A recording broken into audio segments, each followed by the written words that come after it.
તો ગુજરાત યુનિવર્સિટીની કેન્ટીનમાં ગેસની અછતને કારણે અનેક વાનગીઓ બંધ કરવી પડી। લાઈવ પરાઠા, થેપલા, ભાખરી સહિતની વાનગીઓ બંધ કરાઈ છે।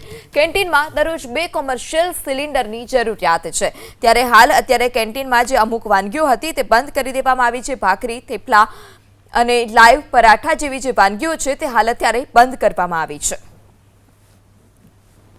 હમણાં હાલમાં એ સ્થિતિ છે કે પહેલે જે કમર્શિયલ બાટલા અમને મળતા હતા એનાથી હવે ઓછા મળી રહ્યા છે।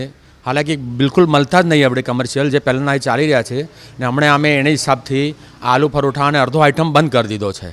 જે ગેસથી ચાલે છે એ બંધ કરી દીધું છે અને ઓવન છે, એમાં સેન્ડવિચ છે, પપ છે, જે મતલબ રેડીમેડ આઈટમ મળે છે એ લાઈન વેચો છો। અમારે રોજની 2 સિલિન્ડર લગભગ 1.5 થી 2 સિલિન્ડર જોઈતા હતા, પણ હમણાં હવે કમર્શિયલ બાટલા બંધ થઈ ગયા છે, મળતા જ નહીં।